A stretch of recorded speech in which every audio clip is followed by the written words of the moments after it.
What's going on, guys? Welcome back to another Fundrise update. 16 weeks in, we are a few weeks into the new year, and I'm just really happy with where my account is so far. So as you know, we add in $30 per week into my Fundrise account, and this week is no different. So let's jump on over to Fundrise. Let's get into the numbers. Let's look at what has happened and what has transpired over the past week. And let's continue pushing forward, moving into 2022.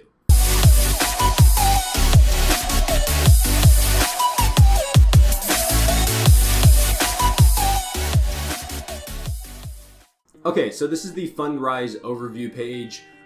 As you can tell, I have $352.31 sitting in my account as of right now. Apparently, it's gone up 2 cents since I last logged in. My net returns to date are $12.31, and my account level is still the starter level. That won't change until we hit $1,000 total in the account, and really excited for that day, but that's not for a while.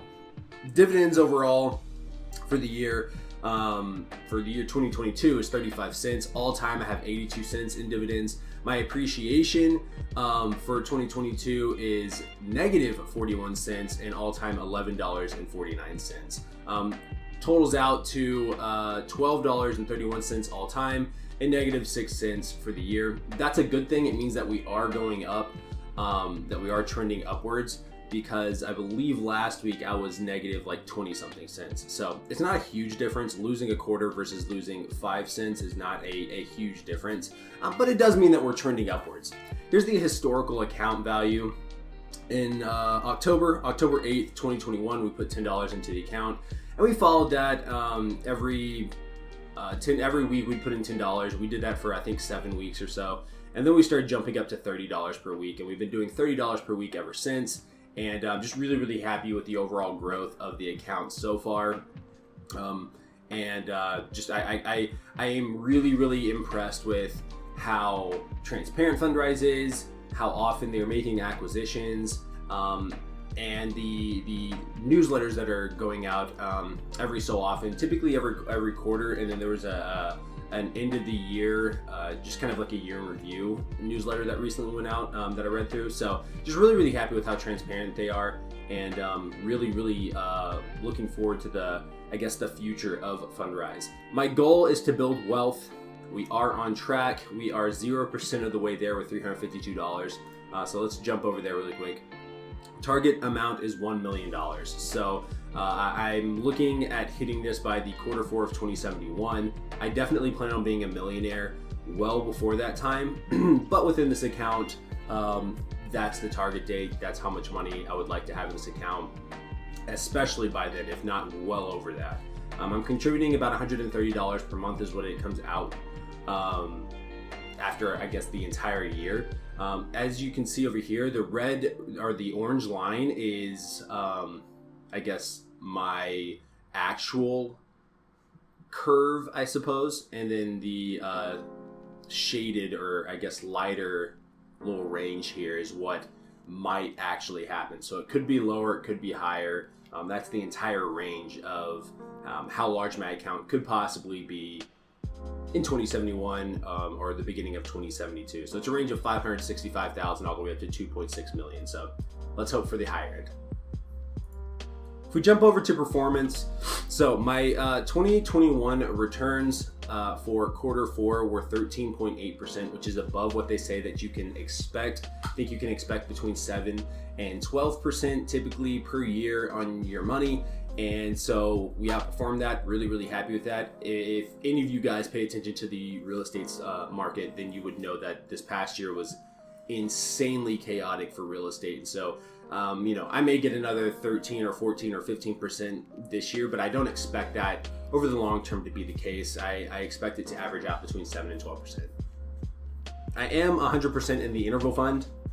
The interval fund is continuing to ramp up. I'm really curious to know if that just means once it's fully ramped and like fully operating, does that mean they're no longer bringing on acquisitions? That's something I'm curious about. I don't know. My annual returns, those won't show up until October of this year, so we just won't have that information for a while.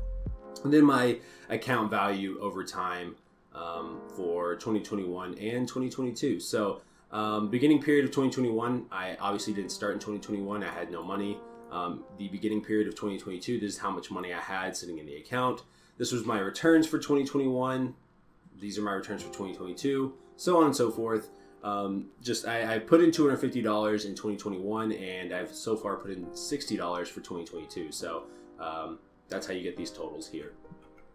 If we go over to portfolio, like I said, I'm 100% in the interval fund. I don't have the option to change that until I have at least $1,000 in my account, and I can change the type of account that I have. So from a dividend cash flow focused account to maybe a growth focused account. But with that being said, cost basis.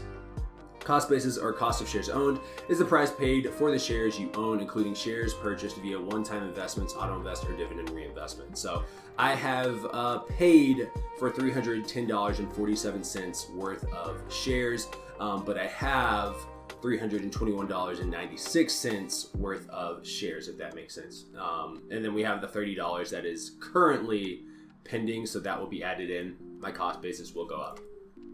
If we click into the interval fund, cost of shares owned, $310.47. The amount of shares that I have are 25.173 shares, and that's slowly growing over time when you add in the dividends and my consistent $30 per week. And hopefully in the near future, that is more than 30, 50, 60, 100. I would love to be putting in $100 per week, if not well over that. Current NAV price per share is $12.79. Now, I know at the height of Fundrise towards the end of the year, this was, I think, $12.81. So we are really, really close to inching back into my appreciation being positive. I don't think it's updated on the overview, but I think at the height of it, it was $12.81. So we're right there. Like I said, trending upwards, which is what I'm focused on. I don't necessarily care about the day-to-day or the week-to-week or the month-to-month, as long as we're trending upwards over time. And like I said, I've made 13.8% on my money for the very small amount of time that I was in, and really, really happy with that. So we are trending upwards. Unpaid dividends, I have 35 cents that are unpaid, and then pending orders, I have $30 pending. My returns, total 82 cents in dividends, $11.49 in appreciation. So really, really happy for a total net return of $12.31. With 2022 just starting and it being probably the most important year of my life to date, I'm not entirely sure how Fundrise is going to be, how my investments are going to act, and I'm not 100% sure on how my investment strategy is going to change over the year. In a couple of months, my son will be born. That's going to be an entirely new journey, a new story, a new chapter of my life, and I'm really, really excited for that chapter, but there's going to be a lot of challenges that come along with that. My wife and I have already started to talk about picking up another rental property this year. How are we going to go about doing that? What is the process for doing that? What's that look like? Can we do a cash out refi on our house because we have a good amount of equity built up into it? So just really trying to dive in and think about the different possibilities and options that we have for our investment strategy for 2022. Even though we know that the investment strategy that we have in place currently is working for us and it's doing just fine, and we're taking steps in the direction that we want to in order to retire early and do the things that we want to do on a day-to-day basis. However, that doesn't mean that there isn't places or ways to make our investment strategy better. And so I'm happy with what Fundrise is doing. I'm happy with the strategy that we currently have, but I do look forward to thinking through some of the other options that we're going to have moving into the future, and different ways in which we can make our investments work a little bit better for us. I'm really, really happy with the state of the channel so far. So thank you guys for watching the videos, and sorry this one's coming out a little bit later. The past few days have been kind of crazy. We are working on painting, getting our entire house repainted, and so we probably should have moved a lot of our stuff out and put it in storage, but we're young and dumb and didn't think about that, so we're sectioning off certain parts of the house and moving stuff from one room to another, while we try and figure out the best way of painting the house. And with that comes prepping the rooms and taping off things and just getting ready to have someone come in and paint. And so this was put on the back burner, but we are doing well with Fundrise. I am really happy with the platform as a whole. I think it's done fantastic. They're transparent. You get all the information that you could ever want. And I'm just really, really happy with it, and I recommend it. So with that being said, there's an invite a friend code down below if you want to check it out. If Fundrise is something that you're interested in, it will waive advisory fees for 90 days for you as well as for me. And it will give you an opportunity to check out the platform and actually put some money in if that's something that you're interested in. I'm not a financial advisor, so make sure that you do your due diligence and your own research. And if you feel like Fundrise might be a good fit for you, then awesome. If not, cool, not a problem. So thank you so much for watching. My name is Oscar. You have a fantastic day, and I will see you in the next video.